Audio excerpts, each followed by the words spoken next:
টাকা নিয়ে জুলাই সনদে কোনো সমস্যা নেই। আপনি যদি গণভোটের পেপারটা দেখেন, এর মধ্যে কখতে দুটো ইস্যু আছে, এগুলো বিএনপির নোট অফ ডিসেন্ট ছিল, এগুলো আলাদা করে উল্লেখ করে দিয়েছে। গতে কতগুলো বিষয় উল্লেখ করে বলছে, আর 30টা বিষয় যেগুলোতে দলগুলোর ঐক্যমত্য হয়েছে সেগুলো করতে বাধ্য, সেগুলো ম্যান্ডেটরি থাকবে। আচ্ছা আচ্ছা, ওর মধ্যে কিন্তু একই ব্যক্তি দুটায় থাকতে পারবে না, এটা নেই। ঘতে বলেছে বাকি জিনিসগুলো দলগুলো তার ইশতেহার অনুযায়ী করবে।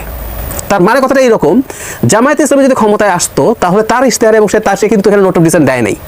অর্থাৎ বিএনপি কি তাহলে নোট অফ ডিসেন্ট সহ করতে পারবে যেগুলো মানে ডিসেন্ট আছে? না, হ্যাঁ, ওই যে ওইটা পারবে, সবগুলো পারবে না, ওইটা পারবে, ওইটা নোট অফ ডিসেন্টটা কার্যকর থাকবে, গতে এটা লেখা আছে এভাবে। সুতরাং একই ব্যক্তি প্রধানমন্ত্রী এবং দলের প্রধান থাকতে পারবে না, এটা জুলাই সনদে যেভাবে আছে। বিএনপি যেহেতু নোট অফ ডিসেন্ট আছে এখানে, বিএনপি সমস্যা হবে না, সেই সিদ্ধান্ত তারা নিতে পারবে। আর আমরা জানি, আমরা অতীতের ইতিহাস থেকে জানি, এর আগের যখন আমরা ঘটনা বলি, হাসিনার পতনের পর কিন্তু আমরা হিজবুত তাহরীরের মতো যারা সংগঠন আছে তাদের একটা উত্থানের কথা আমরা কিন্তু জানি, এবং এই ঘটনা কিন্তু এর আগে হয়েছে। বিএনপি যখন জয়লাভ করেছে সম্ভবত এটা 2001 সালে, তখনও এক ধরনের বিএনপির কিন্তু ভূমিধস বিজয় হয়েছিল এবং উগ্রপন্থার সেখানে আসলে মাথাচাড়া দিয়ে উঠেছিল। সেই জায়গা থেকে আপনার কাছে কি মনে হয় যে বিএনপির চ্যালেঞ্জের মধ্যে এটা একটা অন্যতম চ্যালেঞ্জ হবে কিনা, যে উগ্রপন্থা মাথাচাড়া দিয়ে উঠতে পারে, সেটিকে আসলে কন্ট্রোল করার বিষয়ে তাদের একটা বিশেষ প্রস্তুতি থাকতে হবে? বিএনপি এবার আগের মতো করবে না। একটা দল আগে যেসব ভুল করে থাকে, তারা রিল্যাক্টেন্ট ছিল, পরবর্তীতে তারাই কিন্তু স্টেপস নিয়েছে, কিন্তু তারা দেরি করেছিল, এটা ট্রু। এবারকার সংকটটা তাদের তৈরি করা না, এবারকার সংকটটা ডক্টর ইউনূসের সময়ে তৈরি হয়েছে। ধরুন 150-এর বেশি মাজার ভাঙা হয়েছে, মানে মাজারে কি হয় না হয় অনেক সময় আমরা সত্যি মনে করি বা আমরা এভাবে খোঁজখবর নিলে জানবো, এখানে অনেক সময়ই ইললিগাল কাজ হয়, মাদকের সাথে রিলেটেড ইস্যু থাকে, কখনো কখনো, সব ঢালাওভাবে বলছি না, কিন্তু মাজার ভাঙা বা জ্বালিয়ে দেওয়া এটা দেশের আইন অমান্য করা। কিন্তু এই ঘটনাগুলো ঘটেছে, কখনো কখনো নাটক, গান, এসবের অনুষ্ঠান, এগুলো অনেকগুলো, মানে একটা দুটো হলে কথা ছিল, বিচ্ছিন্ন ঘটনা বলতে পারতাম। সিস্টেম্যাটিকলি ঘটেছে। নারীদের ফুটবল খেলা যাবে না, এরকম ঘটনাগুলো ইউনূসের সময় কিন্তু হয়েছে। ফলে বিএনপির সামনে চ্যালেঞ্জটা আসলে আছে। তাকে ক্ষমতায় এসেই আইন শৃঙ্খলা রক্ষার মধ্যে আসলে এগুলো পড়ে, এগুলোকে আলাদাভাবে যে মনোযোগ দিতে হবে। আচ্ছা, আরেকটা কথা একটু বলে রাখা ভালো, এই যে এই জিনিসগুলো বেরোলো, এটা কি হঠাৎ করে তৈরি হয়েছে? না, এটা আমাদের সোসাইটিতে আছে এবং এটা আবার অনেক বেশি আছে তা না। কিন্তু ডক্টর ইউনূসের সময়, এবং উনি যেহেতু ঘটনাচক্রে এগুলোকে খুব বেশি নিয়ন্ত্রণে আনার চেষ্টা করেননি, এগুলো বেশি দেখা গেছে।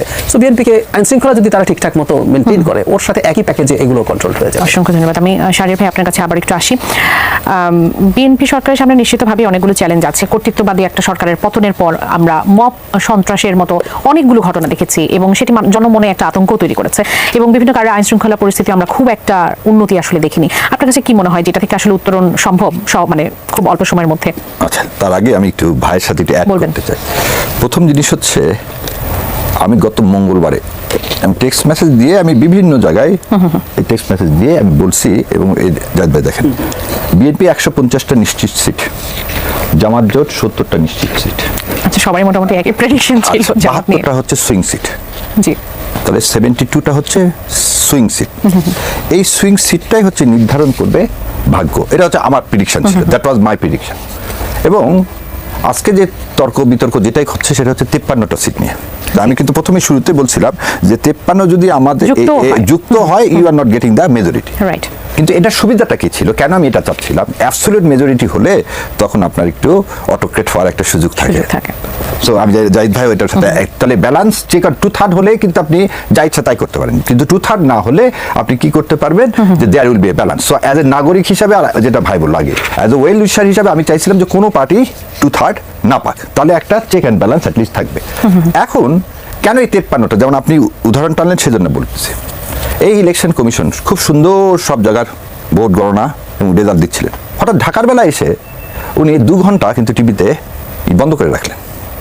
2 ঘন্টা আপনার কালকে খেয়াল করে দিবেন, আপডেট বন্ধ করেছে। দ্বিতীয় আরেকটা জিনিস দেখেন, বলা ছিল 2 ঘন্টা পর পর টোটাল ভোট কত কাস্ট হচ্ছে সেটা আপডেট দেবেন, দুপুরের পর ওনার আপডেট দেওয়া টোটালি বন্ধ করে দিন।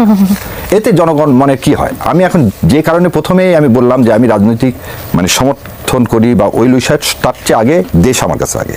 জুলাই সনদ, আমি যদি এই ইলেকশনকে প্রশ্নবিদ্ধ করতে যাই, আমার জুলাই সনদকে প্রশ্নবিদ্ধ হয়ে যাবে। কারণ আমি যদি রেফারেন্ডাম মানি আর যদি বলি এটা মানি না, যদি আমি আপনাকে বললাম যে ভাই এখানে বসে আছে ঠিক আছে কিন্তু আপনি নাই, তাহলে কি আমার দ্বিচারিতা হলো না? কারণ আমরা তো 3 জনই আছি। সো আমি একদিকে বলবো রেফারেন্ডামে কোনো কারচুপি হয়নি, কিন্তু ভোটের যেটা হলো পার্লামেন্ট ইলেকশন, সেখানে কারচুপি হলো। যেমন আমি আগের দিন রাতের বেলা ওটা হচ্ছে বাংলা এডিশনে দিচ্ছিলাম, তখন পুতুল ছিলেন আমার সাথে। পুতুল বললেন যে আমাকে এখনই চলে যেতে হবে, কি কারণে? আমার ভোটার পুলিং এজেন্টের কাছ থেকে ভোটের যে ফলাফলের কাগজ সেখানে সাইন নিয়ে নেওয়া হচ্ছে। সো এই কিছু ইরেগুলারিটি ছিল, এই ইরেগুলারিটিসগুলো ইচ্ছা করলে কি করা যেত, এগুলো অ্যাভয়েড করা যেত। এবং সেটা আমি বলবো নির্বাচন কমিশন এই যে অল্প একটু কারণে বিএনপি মেজরিটি পাইতই ভাই। আপনি যে 55টার জায়গায় হয়তো 30টা, মানে ঢাকা 17 দিয়ে দিলে কি হতো, বগুড়া 7 নিয়ে থেকে বলতেছেন ওখানে তারেক রহমানের কিছু হয়েছে 6 নিয়ে, কিন্তু ঢাকা 7 দিয়ে দিলে কি হতো, ঢাকা 8 মির্জা আব্বাসের ওই জায়গাতে আপনি হোয়াট ক্যাপাসিটি আমার ওয়াইফ ওখানে বসেছিলেন, ইজ সে পুলিং এজেন্ট না? আপনি দেখতে পাচ্ছেন ভিডিওতে তো ওয়াইফ এসে হঠাৎ করে বসলেন, এটা ক্যান্ডিডেট ওয়াইফ বসতে পারেন না। সো এই প্রশ্নগুলো ঊর্ধ্বে ওঠা যেত, কিন্তু এখন আমি কেন গেটার ইন্টারেস্টে আমি এই জিনিসগুলো যেতে চাই না। কি কারণে যেতে চাই না? আপনার জন্য আপিল করার সুযোগ আছে, আপনার জন্য ইলেকশন কমিশন রিকাউন্টিং এর সুযোগ আছে। So there is a legal procedure, এবং এই লিগাল প্রসিডিওর যদি আপনি না মেনে রাস্তায় নামেন তাহলে আপনার ডেমোক্রেসি বাধাগ্রস্ত হবে, এবং যেটা কোনোভাবেই করা যাবে না। এবার আপনার সেকেন্ড জিনিস আসি, ভাই যেটা বলছে নোট অফ ডিসেন্টে দেখেন, নোট অফ ডিসেন্ট কিন্তু গণভোটে ছিল না, পার্টির ইশতেহারে ছিল। এবং এই কথা ঠিক বলা হয়েছিল যে নোট অফ ডিসেন্ট সেটা আপনার পার্টি ইশতেহারে দিবেন, ইশতেহার যদি আপনার জয়লাভ করে তাহলে আপনি সেগুলো কি করতে পারবেন, ইমপ্লিমেন্ট করতে পারবেন।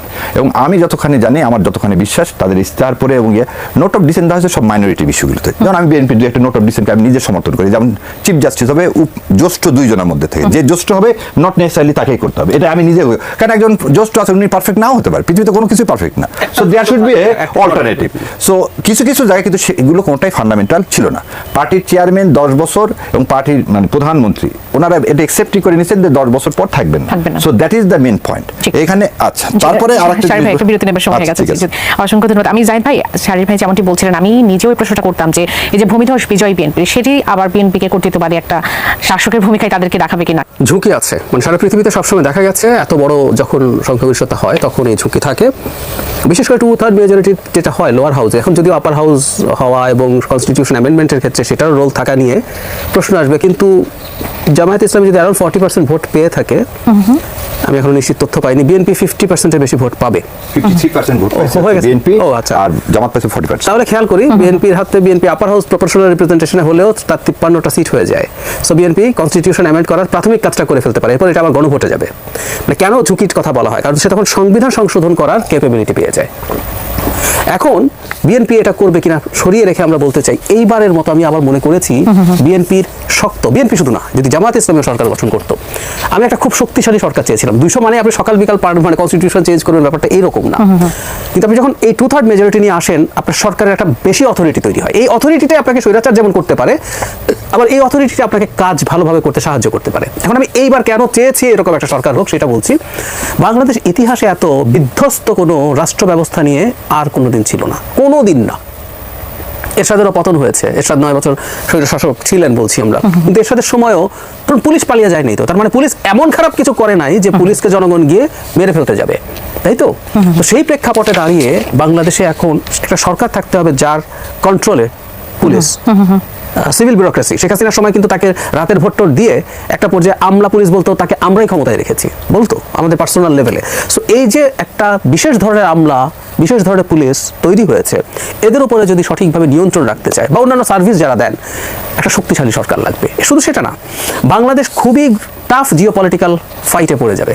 China America, China India, India China, এরকম নানান কিছু ঘটনা ঘটতে পারে। সেখানেও একটা শক্তিশালী ম্যান্ডেটের সরকার যদি থাকে, সে বেটার বার্গেইন করতে পারবে।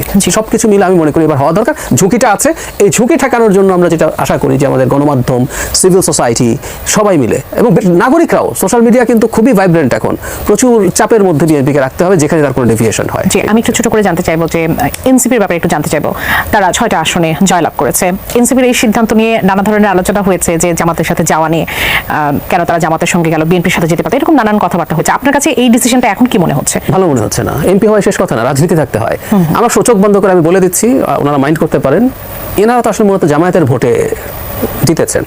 91 সালে সিপিবি আওয়ামী লীগের সাথে জোট করেছিল, সিপিবির বেশ কয়েকজন নির্বাচিত হয়েছিল। এরপর কি আর সিপিবি কোনো দল ছিল যখন আলাদা হলেন? যদি কখন আলাদা হতে পারে, জামায়াত তো একসময় বিএনপির সাথে জোট ছিল, আলাদা নির্বাচন করছে না, আলাদা নির্বাচন করে হবেন না। অর্থাৎ এনসিপির কোনো ভবিষ্যৎ আপনি সেভাবে দেখতে পাচ্ছেন না? না, আমি মনে করি এনসিপি যে রাজনীতির যে ভুল, আমি যখন এনসিপি জয়েন করেছে জামাতের সাথে, আমি তখন এই কথাটা বলেছি, এনসিপিকে নিয়ে জামাতের বিরাট সুবিধা হয়েছে। তার সিটের ক্যালকুলেশনে প্রবলেম হয়েছে, কারণ আমি মনে করি 30টা সিটে যদি জামাত থাকতো, জামাতের ক্যান্ডিডেট একটু বেশিও জিততে পারতেন। কিন্তু আবার এনসিপিকে নেওয়ার মাধ্যমে, পাওয়ার মাধ্যমে জামাত একটা মধ্যপন্থী দলকে তার জোটে রাখতে পেরেছে, এবং গণ অভ্যুত্থানের যে ফেস, তাদের অনেকগুলো যেহেতু সেখানে আছে, জামাত বেনিফিটেড হয়েছে অনেক বেশি। এনসিপির এই যে 6 জন পার্লামেন্টে এসে, হ্যাঁ এটা বলতে পারি, পার্লামেন্টে এসে যখন কেউ কথা বলে, পার্লামেন্টে এসে কেউ যখন প্রচুর ডিবেট করে, সেটা কিন্তু আলাদা ইম্প্যাক্ট আছে।